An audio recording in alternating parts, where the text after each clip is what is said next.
Hi and welcome to the Batch Lady, where usually I show you how to make fast, simple homemade meals you can make in advance, put in your freezer and use whenever you want. But this is module 7 of my batch cooking course, and today we are talking everything about that you need to know about defrosting and reheating, okay? This is one of the most important modules in the whole course because this is the one that causes all the questions that people are always asking about. I know how to make the meal, but how do I defrost it properly and how do I reheat it? I'm going to show you all my top tips today. So let's get started on defrosting, okay? Right, when you get something out of the freezer, it's going to look like this if it's in a bag, or it's going to look like this if it's in a dish, okay? Now, there are 3 different ways to defrost. You are either defrosting in the fridge overnight, you are defrosting in the microwave, or you are defrosting using the cold water method, okay? So let's talk about fridge overnight at first, okay? If you take something like this out of the freezer, then you want to still put it in another dish, okay? So just add it to another dish and then put that whole dish in your fridge like that. The reason you want to do the same if it's a bag, and the reason is you will get excess water that comes off of this as it starts to defrost. So if you've put it in the fridge like this, even if you put a piece of kitchen towel or anything underneath it, you'll find there's quite a lot of water. I mean, that dish could be like that much full of water and it's going to leak all over your fridge and just cause you hassle. So always put anything you're defrosting in an extra dish, okay? Now, be wary as well. It can take a long time to defrost something in the fridge. The reasons you don't want to defrost out on the counter is it's no longer safe, they say, okay? Because if you think about it, your kitchen's quite warm. The outside of this will defrost quickly and it'll be heating up when the inside is still cold. So you don't want to do that. When it's in your fridge, it's just got time to defrost, but it is going to take a long time. So make sure it's out the night before, definitely, okay? So that's the way you do it in your fridge. If you want a quicker method, you can use your microwave. Let's go to the microwave. Okay, a good old trusted device, your microwave, okay? Very simply, there is a defrost button on all microwaves. It can look very different. Mine doesn't look like it's got a defrost symbol on it. It's quite an old microwave. Look and see what is your defrost symbol, and you want to make sure that you're using that button when you defrost. You don't want to defrost stuff just by cooking it, okay? Because what you're going to do is heat the outside up and the inside is still going to be cold. Your defrost button works very well because what it does is it defrosts it, but it keeps it at a very low temperature. So your cooking temperature is up here in the microwave and the defrosting temperature is down here. So it really helps. What you want to do is put your food in a bowl or something like that, put it in, start defrosting it, and then go back and you can just break it up with your hands. So, excuse me. For instance, if you've got something like this, you want to take it out the packaging, put it, say, on a dish that it'll fit on, let it defrost a little bit, and then get in there and break it all up, and then it'll keep defrosting quicker, okay? So that's how you do it in a microwave. And then finally, let's move to the sink. Okay, so we're at the sink, and say we wanted to defrost this, we would fill the sink with cold water, really cold water, never hot, okay? Always freezing cold water. Fill your sink, and then I'd sometimes just lay it sort of on the side like that. You can lay it completely in the water, but you want to make sure whatever you are defrosting in the water is completely sealed. You don't want sink water going into your food, okay? That will start to defrost really quickly. And again, once it's halfway defrosted, you can get in, break it up a bit, and then lay it back in. You can change the water and add some more cold water. And within about 30 minutes, this big thing would have defrosted. So really good if you haven't remembered to defrost something.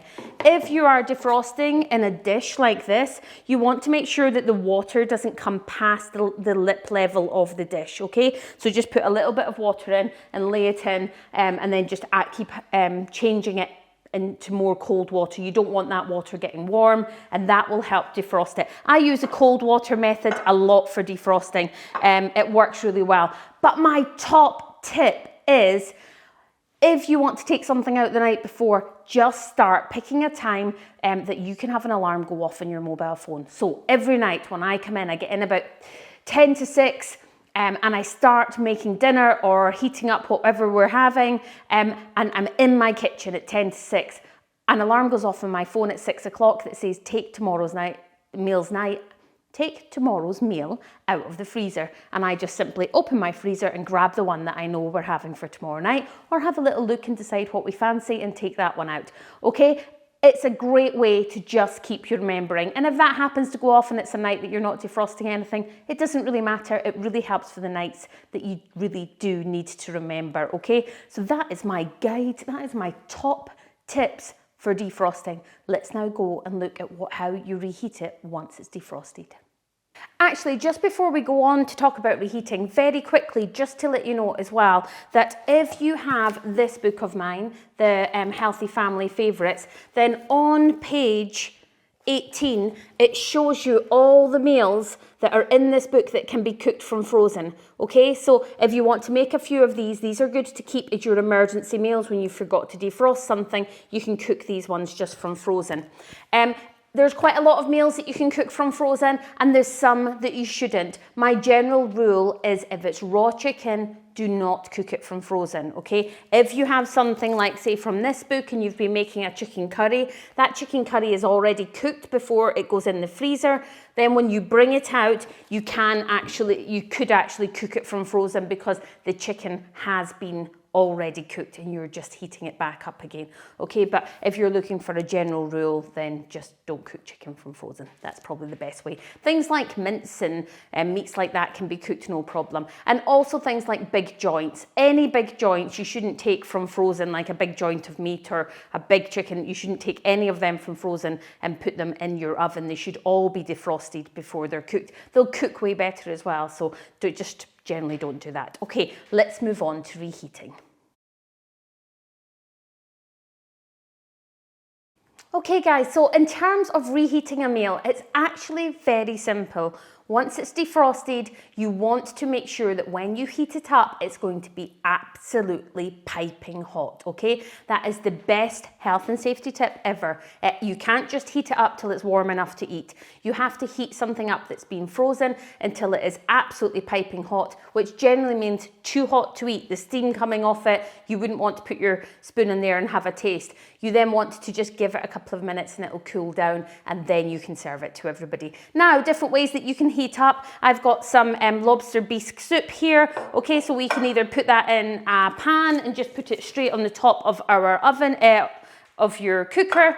If you've got something like a pie or a lasagna or anything like that, then obviously you can just stick that in your oven, and you can also reheat using your microwave.